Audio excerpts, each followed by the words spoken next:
Now, didn't Prophet Muhammad come from the common, uneducated people? Yes. And he was a righteous soul. See, we have observed him. He's on the plane of great excellence. He has character that is certainly an example to you. That's what Allah says of him. And he said, I have lived with you a lifetime. That's what Prophet Muhammad says.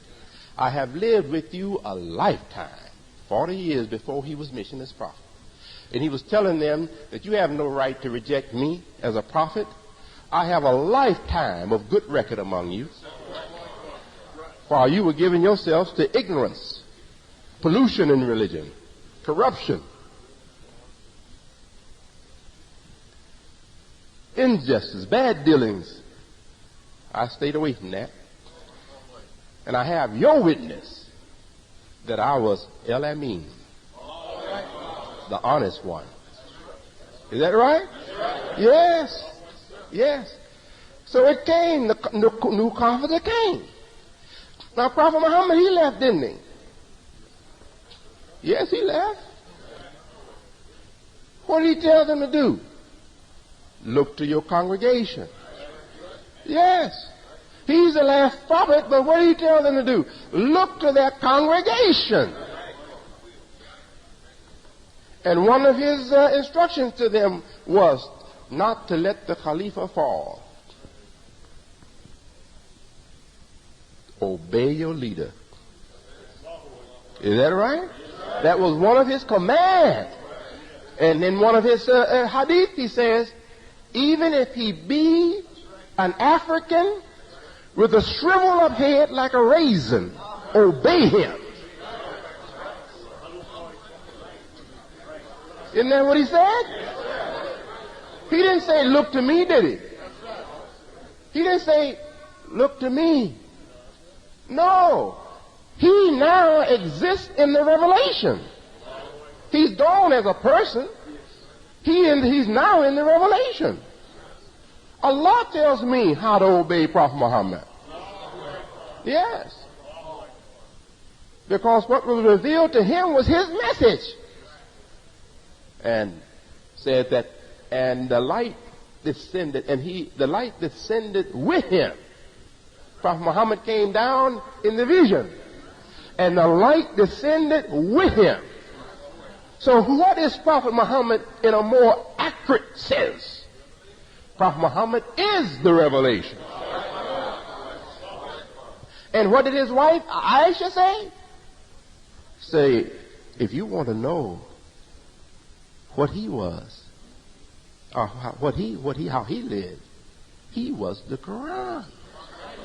She said he was the Quran. Say his life, his character was the Quran. So why do we want to go to Hadith to find Prophet Muhammad? The best picture of Prophet Muhammad is in the Quran. Hadith only carries some second support.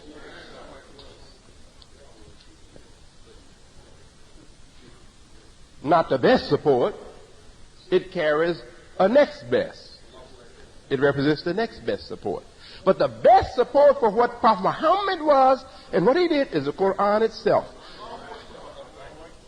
And Allah never said he had placed angels around the hadith to protect it against corruption. But he said he has placed angels over this book.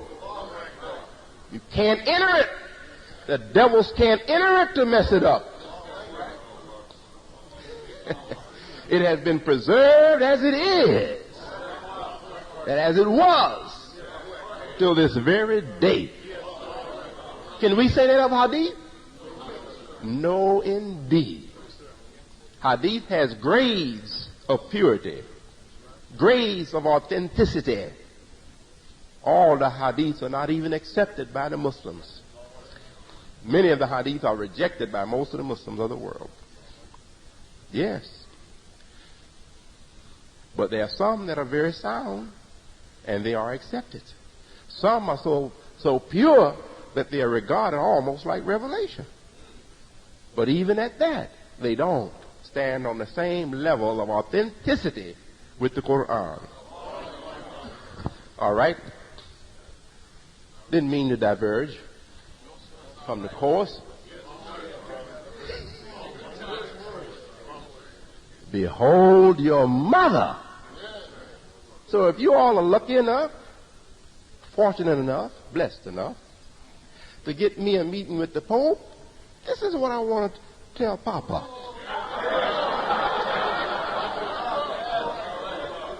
I want to tell him, no need of hoarding, man. We got it.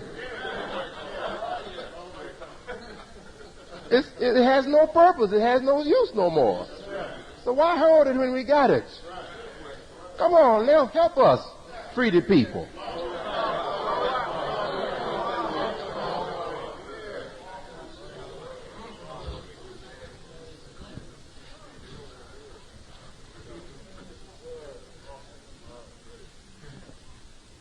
I do believe that he's doing what he thinks is right. You see? This whole idea of hoarding is supported by the belief that the unlearned man, the common person, can't be trusted with great knowledge.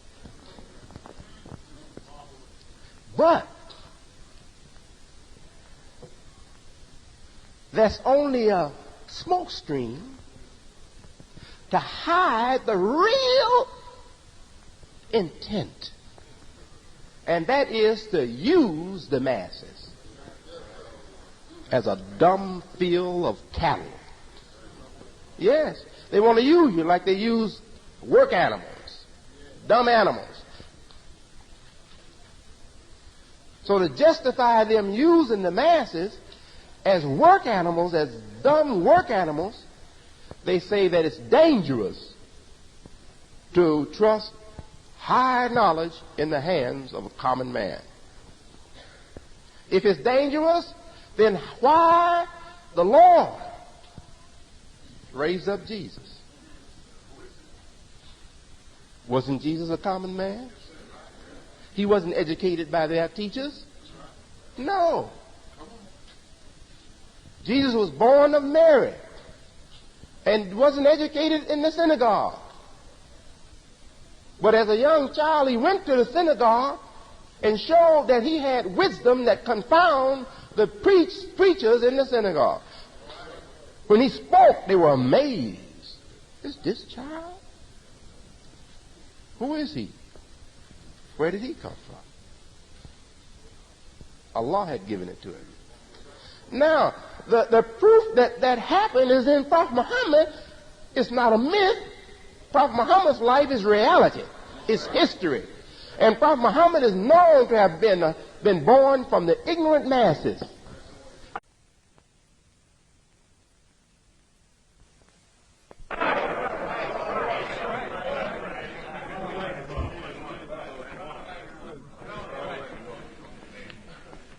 And I stand on what I know before the Pope, before the leaders of Azhar in Egypt, or any other university on this earth. I stand on what I know. And I tell the world I stand on what I know. Why? Because I am a little man from a little people, been deprived. And what I have is not a testimony to what I am. It's a witness to what Allah can do. Therefore, I tell the world, I stand on my knowledge because I want the world to see what Allah has done. Don't tell me Allah is not God, ever living, ever aware, ever in charge of things. I was without knowledge, and no man taught me. Allah taught me. And now I stand before the world and I say, come, and match what you got with what I got. That ain't no boast. That ain't no boast. No, that's a boast for Allah. You say God is gone? No, I say he's still here.